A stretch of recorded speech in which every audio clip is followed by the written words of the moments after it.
Hello guys, this is Enika. I'm making the second part of the video of a 2003 Honda Odyssey.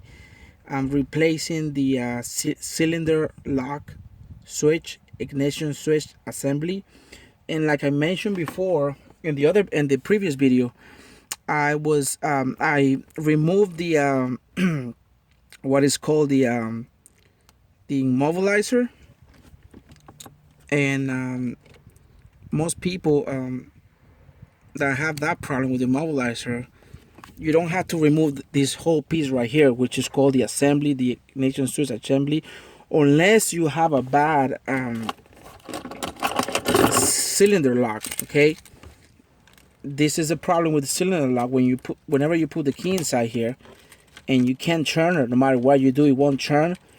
The parts inside these cylinders are worn out, and you need to replace the whole assembly, and that's what I'm doing right now. Okay, so I'm gonna go ahead and replace the this assembly right here. You don't have to do this if you just replacing the immobilizer, which I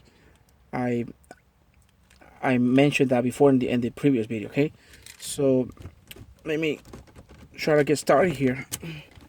Okay, first thing we're gonna do, we're gonna remove all the connections here. One right here. Remove these two if you want. There's another connection right here on top that I'm not sure if the camera's gonna get it, but I'll kind of show it to you here. Okay, it's right here. The other connection's right here. I got this thing out of the way. You're gonna need one of the flathead screwdriver, and you're gonna remove this cable right here because it's kind of in the way right here, and you want to just pray it out and just fold it out, put it out of the way, because you're gonna be removing the assembly. Okay, there's another connection right here, which are kind of hard. Okay, just trying to take all these cables out of the way. Once you get these out, the next step will be to remove the two screws that are actually holding the steering. They're actually bolted to the steering column right here, and you're gonna see that there's two screws right here, this one and this one, and the head is actually you won't be able to use any tool right here because the factory, what it does, the factory breaks these bolts for safety, and the way to remove this, you're gonna have to use a chisel, kind of something like this, and a hammer, and just to get it out, just to be able to turn it a little bit, and then kind of hands, unscrew it. So I'm gonna see if I can position the camera in an angle that I'm gonna be able to see it. I'm not so good with the camera here, so I'm trying to do my best. Okay. I think that's good right there. So we have this screw right here and this one. If you see that they're missing the head is just, it's worn out. This is normal. Okay, this is normal. You don't have to get it from the bottom. It's from here, and you could actually watch other videos that they pretty much explain the same thing. I don't know why the factory break these nuts, the head of the bolts. Believe it's for safety. I don't know why. Well, there's two ways to remove this. You could drill them out. I don't recommend that. You could break all the parts. You could drill them down, or you could just use just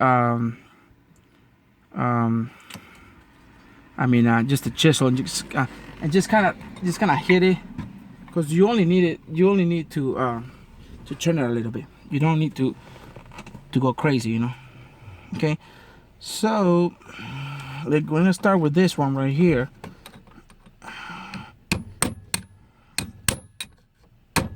Okay, that one came out pretty easy. Okay, so turn it left. This is gonna be a little bit challenge here, but they're pretty much, same thing. Yeah. So once you get it turning, you'll see that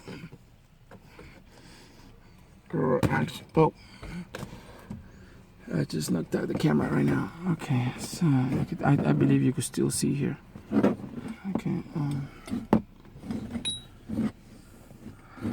look at the thing going on here.